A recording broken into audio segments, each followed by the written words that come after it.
Então, galera, bora lá para mais uma aulinha de física. Olha só, pessoal, na aula de hoje a gente vai trabalhar com vetores, um tema que começa lá no grupo 3 da apostila de vocês. Então, olha só, bora comigo. Vamos trabalhar o que é vetores, como é que ele se encontra, como é que ele se comporta e tudo. A gente vai se aprofundar muito nessa ideia hoje, certo? Para começar esse tema, começar essa aula, eu já começo afirmando para vocês que vetores, sim, eles estão presentes muito no nosso cotidiano. Por mais que muitas das vezes eles passam despercebidos, tá? E o vetor ele sempre está relacionado a uma ideia de força. Então assim, ó, se alguém falar para vocês, o vetor está presente no esporte, ou na cozinha, ou dentro da indústria, sim, ele está presente em tudo isso, certo? Porque ele está no nosso cotidiano, por mais que muitas das vezes eles passem despercebidos. E os vetores, pessoal, eles sempre estão relacionados com uma ideia de força. E o que é força? Força é um agente físico capaz de alterar a velocidade de um corpo. Então, olha só pelo simples fato de eu estar aqui parado, como eu já trabalhei em algumas aulas de física, e começar a caminhar, eu estou alterando a velocidade de um corpo, né? Se estou alterando a velocidade de um corpo é porque existe uma força envolvida. E essa força ela se encontra onde? Geralmente nos nossos pés. Uma força que ele faz contra o chão para que a gente comece a andar, certo? Quanto maior essa força, maior é a velocidade ou maior é esse vetor, beleza? Então, olha só, os vetores, sim, eles estão presentes em várias coisas do nosso dia a dia. Vamos continuar discutindo, olha só. O que é um vetor? O vetor ele é um segmento de reta orientada. Então, vamos olhar aqui para a varinha do Voldemort. Aqui, a gente tem uma reta, um segmento de reta, e ela é orientada, ou seja, ela tem uma direção bem definida. No caso, eu estou falando que ela está apontando para a minha esquerda, certo? Então, ó, ela está apontando para lá. Nesse caso, então, ela está representando uma grandeza física.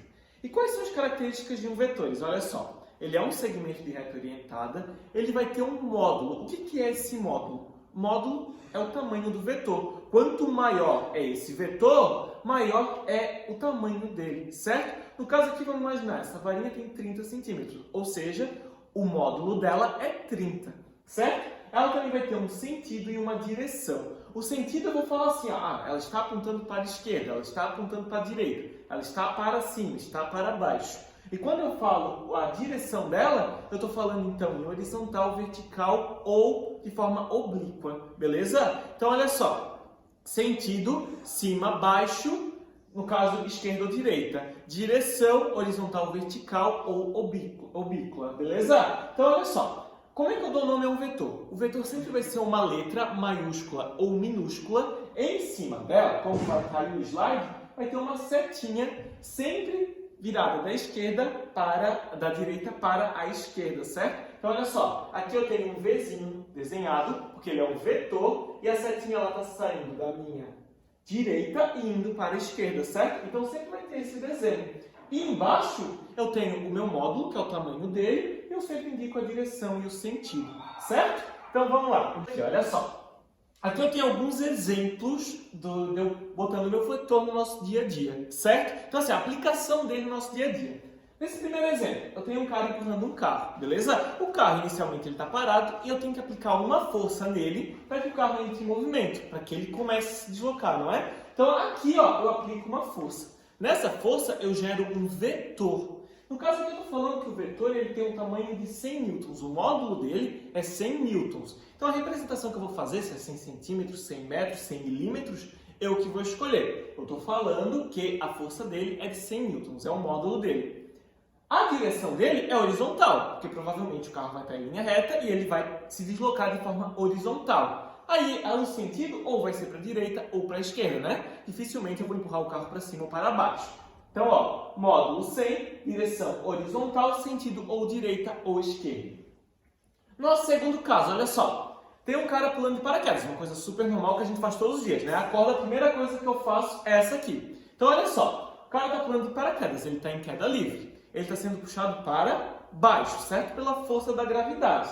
Como ele está caindo para baixo, ele está caindo, então, obviamente, é para baixo. Ele está descendo de forma vertical, certo? Então, olha só, a direção dele é vertical. A força que ele está sendo puxado, que é a força da gravidade, vai ser meu módulo. Nesse caso, eu estou falando que é de 100 newtons.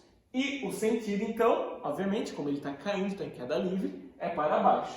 Então, ó, primeiro exemplo foi 100 newtons, o segundo foi 600 newtons. Onde é que eu tenho o maior módulo? Os 600 newtons. Onde é que eu desenharia uma reta maior? Aqui nesse caso, certo? Porque a força aplicada aqui é maior. Vamos então para o último caso, olha só, na direção obíqua, beleza? Que é onde vocês vão estudar mais no ensino médio, onde vocês vão se aprofundar bem mais. Ó, eu tô, também, uma coisa que eu faço todo dia, vou subir enrolando uma pedra em cima de um morro, certo? O morro não vai ser nem vertical nem horizontal, ele vai ter um ângulo envolvido nele, certo? Então, ó, tô empurrando a pedra, tô girando ela, tô subindo com ela, certo? O vetor de força que eu faço ali, ele é obíquo, beleza? Certo? Porque tem um ângulo envolvido ali. Ele não está indo só para cima ou só para frente, certo? Então, assim, ó, ele está indo na minha diagonal. Então, aqui, ó, estou aplicando uma força de 300 N. A direção obíqua e o sentido, então, aí eu vou falar, ó, ele está indo para a direita e para cima. Então, já sei que vai ser alguma coisa nesse sentido, certo? Ou eu posso falar, ele está indo para a esquerda e para baixo. Então, eu dou esse não sentido. Eu posso estar juntando mais de um parâmetro. No caso, estou falando que é direita e para cima. Então, ele vai estar em alguma posição ali subindo, certo? Tranquilo? Então, bora lá, vamos continuar.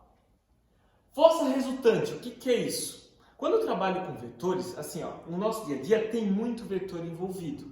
Então, assim, ó, o fato de eu estar empurrando o carro ali, tem muita coisa, tem muitos vetores envolvidos. Mas o carro vai resultar em apenas uma direção, certo? Então, o resultante seria o que, gente? Seria eu juntar todos os vetores que eu estou trabalhando naquele momento e gerar apenas um, que é o vetor para onde eu realmente estou indo. Então, assim, ó, muitos vetores eu vou ignorar ou um vai sendo anulado com o outro. E como é que isso acontece no nosso dia a dia? Já vamos descobrir, já vamos discutir aqui, ó. Vai ficar bem tranquilo. Mas a ideia que eu quero que vocês tenham é que a minha força resultante ou o vetor resultante é o resultado da soma de vários vetores, certo? Então, por exemplo, os Minions puxando uma corda, certo? Eles não estão conseguindo puxar, então é porque tem alguma coisa segurando lá do outro lado. Então, assim, ó, não tem apenas uma força aqui nesse sentido. Eu tenho a força do Minionzinho puxando, mas eu tenho uma força que está segurando lá do outro lado. A mesma coisa acontece aqui com os cachorros, olha só. O cachorro ele estava lutando contra a coleira, mas tinha alguma coisa segurando a coleira. Então, ó, tem mais de uma força envolvida, porque senão ele estaria em movimento, certo? Então, bora lá. Olha só, eu vou ter 3 casos em 3 situações. O primeiro é quando a força da soma deles tem a mesma direção e o mesmo sentido. Então, como isso acontece? Olha só. Vamos considerar esse aqui, ó, essa cena do filme da pequena Miss Sunshine, muito legal, onde tem um monte de pessoas empurrando essa Kombi, certo? Então, olha só, será que é apenas um vetor que está envolvido ali? Não, eu tenho mais, porque eu tenho várias pessoas empurrando a Kombi. Então, imagina, se eu tivesse 2 pessoas empurrando a Kombi, seriam 2 vetores. E se eu somasse esses 2 vetores, eu teria o vetor resultante, que é a soma do vetor 1 e do vetor 2. Então, por exemplo, vamos imaginar que tem alguém empurrando a Kombi ali com 200 newtons de força e alguém do lado que está empurrando com 150. Os dois estão indo para a mesma direção, eles estão empurrando a Kombi. Então, o meu vetor resultante seria 200 mais 150. Nesse caso, o meu vetor resultante seria 350, a soma dos dois, certo? Porque, ó, as minhas forças vão ter a mesma direção e o mesmo sentido. Então, nesse caso, é só eu somar as forças, certo? Esse slide também tem para vocês e vai ficar bem tranquilo.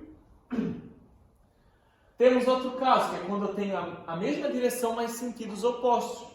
Que é um caso do cabo de guerra, beleza? Aqui, ó, só para representar vocês, então, o Popeye e o Brutus disputando a Olivia Palito, certo? Eu tenho 2 pessoas disputando uma só. Então, olha só, o Popeye faz força para um lado, o Brutus faz força para o outro, certo?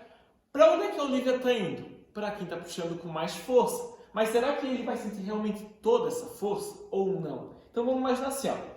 Eu tenho um cabo de guerra, beleza? De um lado eu estou puxando com 100 newtons de força. Do outro lado eu estou puxando com 50. Quem é que vai ganhar? Quem está puxando com 100, porque ele tem mais força. E essa corda ela vai se deslocar com quanto de força? Ó, se esse lado puxa com 100 e esse puxa com 50, a corda ela vem para o lado que tem maior força, mas ela vem apenas com 50. Por quê? Eu faço a diferença. 100 menos 50. Vai resultar o quê? Em 50 newtons de força. Beleza? Então, olha só. quando eu tenho mesma direção e sentido oposto, eu faço, então, a minha força resultante, que é a diferença. Nosso último caso, então, é quando eu tenho forças perpendiculares. E, no nono ano, eu só trabalho com forças perpendiculares, que é quando eu tenho o ângulo de 90 graus. E o que aparece no ângulo de 90 graus aqui, ó? Eu tenho um triângulo com ângulo de 90 graus. Aparece o teorema que vocês já estudaram. Se vocês colocarem a mão na consciência e chamarem lá pelo professor Neto, vocês vão lembrar, então, do nosso teorema de Pitágoras, certo? Onde eu tenho a minha força resultante, aonde eu tenho os meus catetos, eu consigo calcular, através de alguns exemplos, a minha força resultante. Também vou passar um exercício resolvido para vocês acompanharem e ver se entenderam, beleza? Se não entenderam, então, quinta-feira eu estou lá para tirar as dúvidas de vocês. Nosso horário agendado, certo? Então, ó, façam as atividades, prestem atenção nessa aula que ela é muito importante, cheia de detalhes e ela também vai dar um embasamento muito grande para as próximas aulas, beleza? Valeu, beijão e até a próxima, galera! Vamos lá!